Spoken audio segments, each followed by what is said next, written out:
अस्सलाम वालेकुम and welcome to Ahmad skills YouTube channel. आज की इस क्लास में हम सीखेंगे कि हम अपनी पिक्चर के बैकग्राउंड को कैसे रिमूव कर सकते हैं और हम अपने पिक्चर के सिंगल कलर को कैसे एक क्लिक की मदद से ट्रांसपेरेंट बना सकते हैं और हम अपनी पिक्चर की मज़ीद सेटिंग कैसे कर सकते हैं, उसका कंट्रास्ट, ब्राइटनेस वगैरह को कैसे कम या ज़्यादा कर सकते हैं। तो चलते हैं आज की क्लास की तरफ। ये मैंने MS वर्ड में पिक्चर ली हुई है।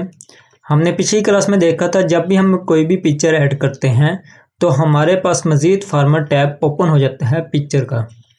तो इस पिक्चर के पहला जो ऑप्शन आ रहा होता है वो हमारे पास आता है रिमूव बैकग्राउंड। इसकी मदद से हम क्या कर सकते हैं, अपनी पिक्चर का बैकग्राउंड रिमूव कर सकते हैं या उतना हिस्सा जितना हिस्सा हम रखना चाहते हैं बाकी हिस्से को रिमूव करना चाहते हैं तो इसकी मदद से हम कर सकते हैं। उसके लिए हम क्या करेंगे, हम रिमूव बैकग्राउंड पे क्लिक करेंगे। उसके बाद हमारे पास नया टैब ओपन हो जाएगा जिसमें मुख्तलिफ हमारे पास 4 ऑप्शन आएंगे। पहला जो ऑप्शन होता है वो मार्क एरियाज टू कीप। इसकी मदद से हम अपनी पिक्चर के वो एरिया जो रखना चाहते हैं जिसको हम रिमूव नहीं करना चाहते, इसकी मदद से उसको हम कीप करेंगे। यानी मुझे इतना हिस्सा चाहिए या ये वाला पत्थर है ये मुझे चाहिए, तो इसकी मदद से हम उतना एरिया अपना कवर कर लेंगे। अब बाकी हिस्सा मुझे रिमूव करना है तो मार्क एरिया टू रिमूव, इसकी मदद से हम अपने पिक्चर का वो एरिया जो नहीं रखना चाहते उसको रिमूव कर देंगे। जो हमारा ये कलर होगा पर्पल, इसका मतलब ये है कि ये वाला हिस्सा रिमूव होगा और जिस पर कोई भी कलर नहीं है तो ये वाला हिस्सा आपका कीप रहेगा। तो हम इस हिस्से को भी रिमूव करना चाहते हैं।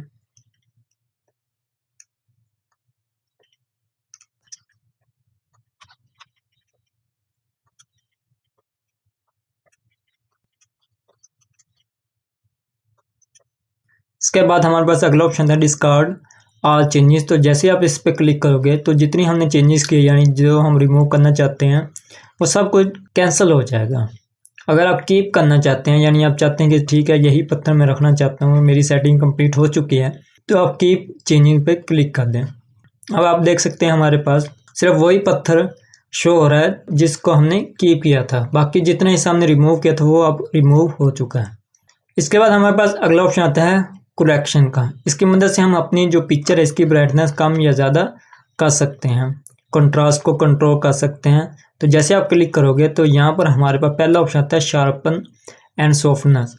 तो हम इस मदद से अपनी जो पिक्चर है उसकी शार्पनेस कम या ज़्यादा कर सकते हैं। तो साथ आपको वैल्यू भी आती होगी, शार्पनेस 25%, 50%, नॉर्मल आ गई और ये सॉफ्टनेस आ गई। उसके बाद नीचे हमारे पास ऑप्शन आते हैं ब्राइटनेस एंड कंट्रास्ट के। तो ये ब्राइटनेस और कंट्रास्ट के मिक्सचर बने हुए हैं। आप नीचे देख सकते हो कि ब्राइटनेस मैंने 40% और कंट्रास्ट 0। तो यहाँ से आप अपनी पिक्चर की ब्राइटनेस को कम या ज़्यादा कर सकते हो। मज़ीद सेटिंग करने के लिए हम नीचे वाले ऑप्शन पर क्लिक करेंगे, पिक्चर करेक्शन ऑप्शन पर। तो हमारे पास यहाँ पर मज़ीद ऑप्शन आ जाएंगे। यहाँ पर जो हमारे पास ऑप्शन आता है वह शार्पनेस का, तो आप इसकी मदद से शार्पनेस कम या ज़्यादा कर सकते हैं। बैक पे जाएंगे तो सॉफ्टनेस हमारी हो जाएगी और आगे जाएंगे तो शार्पनेस हमारी कम या ज़्यादा हो जाएगी। और नीचे हमारे पास आते हैं ब्राइटनेस। तो यहाँ पर हमारे पास प्रीसेट मौजूद हैं जो हमारे इस ऑप्शन पे मौजूद थे। तो आप यहाँ से अपनी ब्राइटनेस खुद भी दे सकते हैं, कम या ज़्यादा देकर अपनी पिक्चर को एडजस्ट कर सकते हैं। इसके बाद हमारे पास नेक्स्ट ऑप्शन आता है कलर का, कि जो हमारे पास ये पिक्चर है इसका अगर आप कलर चेंज करना चाहते हैं तो आप इसकी मदद से कर सकते हैं। तो हमारे पास यहाँ पे मुख्तलिफ सैचुरेशन के ऑप्शन मौजूद होंगे। इसके बाद नीचे आते हैं कलर टून्स के। तो यहाँ पर हमारे पास मुख्तलिफ कलर टून्स आ जाएंगे और नीचे हमारे पास आता है रीकलर। ब्लैक करना चाहते हैं तो यहाँ से आप जो कलर चाहते हैं जिस तरह का वो आप ऐड कर सकते हैं। अब आप देख सकते हैं जो हमारे पास ये पिक्चर मैंने ली थी तो इसके बैकग्राउंड पर वाइट कलर मौजूद है। मैं इस बैकग्राउंड कलर को रिमूव करना चाहता हूँ क्योंकि ये मेरे पास सिंगल कलर है। तो मैं यहाँ पर कलर के ऑप्शन पे क्लिक करूँगा तो यहाँ पर हमारे पास ऑप्शन आ जाते हैं सेट ट्रांसपेरेंट कलर। तो जैसे आप क्लिक करोगे तो जिस कलर पे क्लिक करोगे तो उस पूरी पिक्चर में वो कलर जहाँ जहाँ मौजूद होगा वो ट्रांसपेरेंट हो जाएगा। फॉर एग्जाम्पल मैं इसे यहाँ पे ब्लैक पे क्लिक करता हूँ तो आप देख सकते हैं कि जितना हिस्सा मेरा ब्लैक था वो अब ट्रांसपेरेंट हो चुका है। इसी तरह अगर मैं वाइट पे क्लिक करता तो जो एरिया मेरा वाइट था वो सभी का सभी ट्रांसपेरेंट हो जाएगा। मज़ीद कलर चेंज करने के लिए आप कलर के ऑप्शन पर जाएं, तो आप यहाँ मोर वेरिएशन की मदद से भी कलर चेंज कर सकते हैं। इसके बाद आप पिक्चर कलर के ऑप्शन पर क्लिक करें तो आपके पास यहाँ पिक्चर कलर के ऑप्शन आ जाएंगे, जिसमें आ गया पहले सैचुरेशन का, तो आप सैचुरेशन को कम या ज़्यादा अपनी मर्जी से कर सकते हैं। उसके बाद टेम्परेचर बढ़ाना या कम करना तो आप यहाँ से कर सकते हैं। इसके बाद हमारे पास अगला ऑप्शन आता है आर्टिस्टिक इफ़ेक्ट्स का, तो इसकी मदद से जो हमारी पिक्चर है उसके हम इफ़ेक्ट्स चेंज कर सकते हैं। तो जैसे आप क्लिक करोगे तो यहाँ पर आप मुख्तलिफ इफ़ेक्ट्स दे सकते हैं, तो आपको जो इफ़ेक्ट अच्छा लगता है वो आप लगा सकते हैं। इसके बाद हम आर्टिस्ट इफ़ेक्ट पे जैसे क्लिक करते हैं, नीचे ऑप्शन आते हैं आर्टिस्टिक इफ़ेक्ट ऑप्शन, तो इसके भी मज़ीद ऑप्शन ओपन हो जाएंगे, जैसे ट्रांसपेरेंसी, तो यहाँ से आप कम या ज़्यादा कर सकते हैं, और ब्रश साइज़ भी आप कम या ज़्यादा कर सकते हैं। इसके बाद हमारे पास नेक्स्ट ऑप्शन आता है कंप्रेस पिक्चर, तो इसकी मदद से क्या होता है कि जो हमारी पिक्चर है उसका हम साइज़ कम या ज़्यादा कर सकते हैं। अगर मेरे पास बहुत हैवी रेजोल्यूशन की पिक्चर है तो उसके हिसाब से जो हमारी वर्ल्ड की फ़ाइल बनेगी उसका भी साइज़ इम्प्रूव हो जाएगा। अगर हमने पिक्चर ज़्यादा ली है तो उसके लिए हम क्या करते हैं, उसकी पिक्चर जो हमने लिया उसको कंप्रेस कर देते हैं, उसका साइज़ थोड़ा सा कम कर देते हैं। तो अभी मेरे पास जो पिक्चर है वो कम रेजोल्यूशन की, अगर ज़्यादा रेजोल्यूशन की होगी तो आपके पास ये ऑप्शन भी ऑन हो जाएंगे।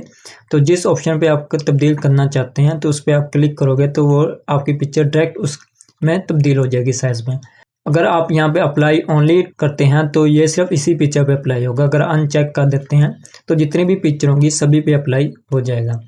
उसके बाद डिलीट क्रॉप एरिया, अगर हमने यहाँ पे क्रॉप की होती पिक्चर को तो वो क्या करता है कि वो क्रॉप वाले हिस्से को डिलीट कर देता है परमानेंट ही।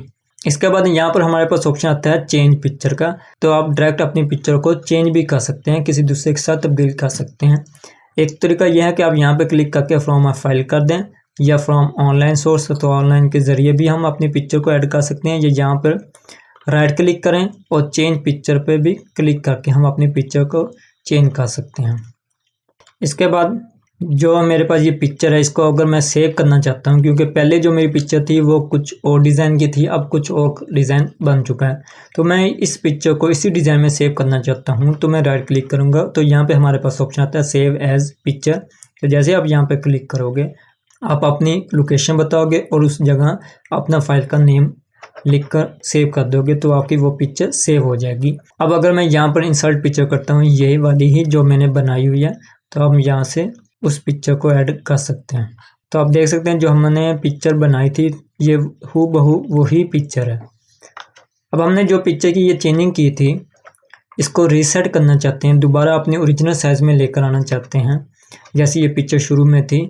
अगर आप यहाँ पे क्लिक करते हैं तो मुख्तलिफ ऑप्शन आ जाते हैं रीसेट पिक्चर, तो जो पिक्चर होगी वो हमारी ओरिजिनल डिज़ाइन या साइज़ में वापस आ जाएगी। अगर आप यहाँ पे रीसेट पिक्चर और साइज़ दोनों पे क्लिक करते हैं तो ये क्या होगा कि आपकी पिक्चर और साइज़ दोनों ही तब्दील हो जाएंगे, यानी टोटल ही आपकी ओरिजिनल फॉर्म में आ जाएगी पिक्चर। आज की क्लास में बस इतना ही। उम्मीद है आज की क्लास पसंद आई होगी। पसंद आई हो तो लाइक और शेयर करना मत भूलना, और अगर आपने मेरे चैनल को सब्सक्राइब नहीं किया तो उसे सब्सक्राइब कर लें और साथ बेल आइकन पे लाजमी क्लिक कर दें। अपनी दुआ में याद रखिएगा। मिलते हैं अगली वीडियो में, तब तक के लिए अल्लाह हाफिज़।